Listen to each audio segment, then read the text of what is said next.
the Neurokinesthetic Approach to Hand Function and Handwriting.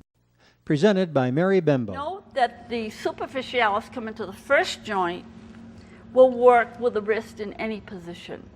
We don't need to have the reverse position of the wrist to get good use from the superficialis.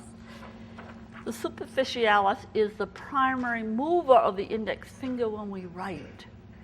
Capitate, which is the most stable bone of the wrist, with this muscle inserting onto the third metacarpal, the most stable metacarpal of the hand. So when we want the hand to be a power structure, we want good stability. The dorsal interossei lying on the back surface of the hand. If you thrust your hand into extension, your fingers will spread apart, right? So these are often called the abductors of the fingers, the dorsal interossei. So now I have this round object. I'm going to hold it in my fingertips. This ball is going round and round. Well, this little thing is going to go round and round. Why? My fingers don't go around. What are the functions within my hand that allow this to happen? Okay. This is the same finger but in flexion. Okay. And here we have a hand where we have hyperflexion, too much flexion at the PIP joints, giving us too much hyperextension or white knuckle writing. But all of these are trying to compensate for lack of stability. And it's really damaging to the hands. Look at this supinated grip.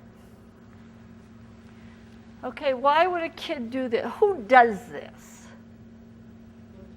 Low-tone kids, usually low-tone left-handed girls, love that grip.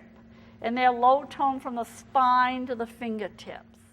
Bead stringing is an age-old activity that children have done for forever. Children who need the activity very often don't do it in a way that is beneficial to them. What they do is take the bead and just place it over the tip of the string and let it fall on. The real value of bead stringing comes when we hold the bead in the non-dominant hand, pull the string back, and then shoot the tip of the string through the bead. This is a translation movement away from the palm, similar to that which is used in writing with a pencil. Let me see you snap your fingers. Okay, can you turn your hand that way so you can see it? Good.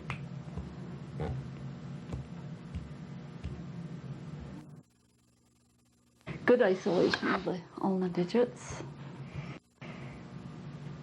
Some overflow into this finger. Let's see if you can just keep that quiet.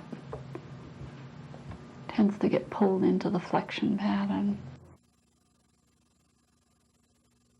This child can only do the immature flicking motion.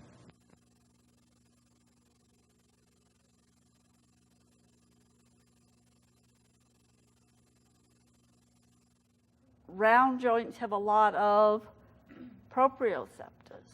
So we want to go after those because they're really valuable in learning to write. Okay, so I'm gonna come down. I usually go down, get in the midst of the class so the kids hold two fingers. Okay, look here and say with me. Everybody say it with me. Starting on the writing line, climb over the clock to 1 and stop. Retrace to 9, round down, touch. Tilt up to 1, retrace, round to release.